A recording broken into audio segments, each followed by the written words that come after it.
Hello, good morning everyone. आज मैं आप लोगों को एक्सरसाइज 8.1 का 4 नंबर सवाल बताऊंगा।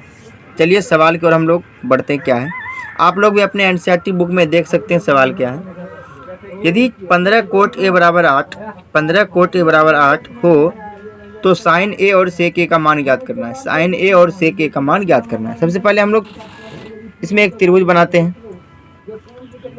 त्रिभुज बना लेते हैं, उसके बाद ही कुछ करना है। हम लोग त्रिभुज बना लिए, ए बी और सी। बी को संपूर्ण कर लेते हैं, ठीक है। कंडीशन नहीं दिया हुआ इसलिए हम बी को संपूर्ण कर लिए। अब देखिए आपको गिवन क्या दिया हुआ है। गिवन दिया हुआ आपका 15 कोट ए बराबर 8। आप एक चीज़ ये भी देख रहे होंगे कि हम रोज़ यानी मैं रोज़ लाइन कॉपी में ही आप लोग को सवाल बताता हूँ। कारण क्या है, इसका कारण यही है, आपको भी आदत लगनी चाहिए कि लाइन कॉपी में सवाल कैसे बनाते हैं। क्योंकि एग्ज़ाम में आपको सादा कॉपी नहीं मिलेगा, चाहे आप 10th के हों, 12th के हों या फिर ग्रेजुएशन के स्टूडेंट हों। मैथ बनाइए, हिंदी लिखिए, इंग्लिश लिखिए, आपको लाइन कॉपी ही मिलेगा। इसलिए आप अभी से हैबिट बनाइए, प्रैक्टिस कीजिए कि लाइन कॉपी में अच्छे से साफ से लिखा जाए। मैं भी आप लोगों के सामने लिख रहा हूँ तो बिल्कुल क्लीन है, ठीक है। ज़्यादा तो बड़ाई नहीं करूँगा मैं। 15 कोट ए बराबर 8, तो 15 इधर गुना में तो उस तरफ ले जाएंगे तो क्या होगा, सब बोलेंगे सर ये भाग में हो जाएगा। तो 8/15, तो 8/15 जो है, तो कोट का मान फार्मूला यह होता है, आपको याद होगा। आपको याद होगा क्या, b/p। आप अपने मने मन बोल लिए होंगे b/p होता है, ठीक है। चलिए आप अपने कमेंट बॉक्स में भी लिख दीजिएगा क्या फार्मूला होता है, b/p। तो अभी आप देखिए b कौन है, p कौन है। ये वाला हो जाएगा मान आपका b और ये वाला मान हो जाएगा आपका p, ठीक है। तो हम क्या करते हैं, देख सकते हैं आप कि ये जो है 8 को हम ले लेते हैं यहाँ ए बी को, इसको मान लेते हैं 8 यहाँ लिख देते हैं। b को है ना, b को लिखे ना, 8 को यहाँ लिख देते हैं और 15 को इस जगह लेते हैं bc को। bc की जगह मैं 15 लिख देता हूँ। उसके बाद आपका बच गया क्या, h। उसके बाद आपका क्या बचता है, h बचता है। तो बिल्कुल ठीक है। अब हम लोग करते हैं फाइंड। हम लोग को फाइंड क्या करना है, देखिए साइन ए और सेक ए, यही फाइंड करना आपको, ये फाइंड करना आपको साइन ए और सेक ए। तो हम लोग चलिए चलते हैं, क्योंकि एच का मान, आप लोग के पास है नहीं, तो एच का मान यदि हम लिखते हैं तो एच का मान लिखने के लिए हमको फार्मूला है p² प्लस b², इस तरह का बराबर।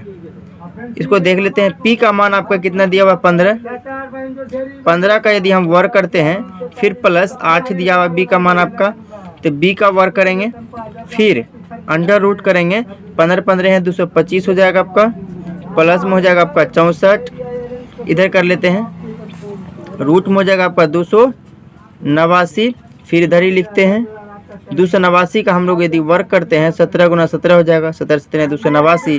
तो आपका जो एच का मान निकलेगा वो आपका हो जाएगा 17। तो आपके पास एच का मान भी आ गया, देखिए। तो एच का मान जो आ गया मैं उसको लिख देता हूँ, एच का मान। अब आपको क्या करना है, फ्रॉम क्वेश्चन, क्योंकि फ्रॉम क्वेश्चन से मेरे पास निकालने कह रहा है। क्या निकालने कह रहा है, यानी कि प्रश्न से। फ्रॉम क्वेश्चन का मतलब ये हुआ प्रश्न से। तो साइन ए का फॉर्मूला आता है p/h। तो p क्या आप देख लेते हैं, साइन ए कह रहा है ना, तो साइन ए कह रहा है, इसके जस्ट सामने वाला भुजा p हो जाएगा और जो ये वाला भुजा हो जाएगा आपका b, और ये तो कर्ण है ही।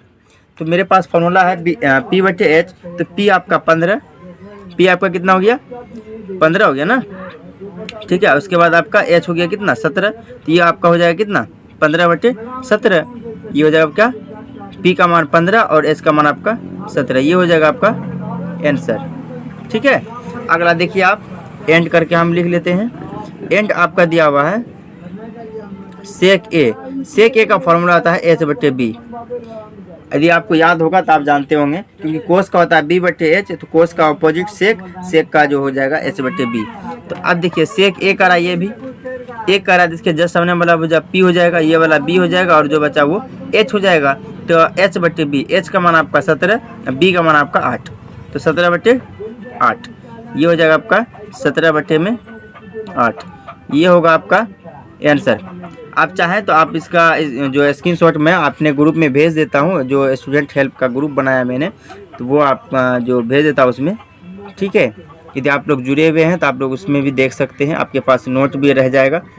यदि आप जुड़ना चाहते हैं तो आप रिक्वेस्ट भेज सकते हैं कमेंट में, फेसबुक के कमेंट्स में आप रिक्वेस्ट सेंड कीजिए, मैं आपको एक्सेप्ट करूंगा, और या तो व्हाट्सएप ग्रुप का लिंक आपको सेंड कर दूंगा, ठीक है, व्हाट्सएप, ठीक। इसका ग्रुप का नाम होगा आपका स्टूडेंट्स हेल्प,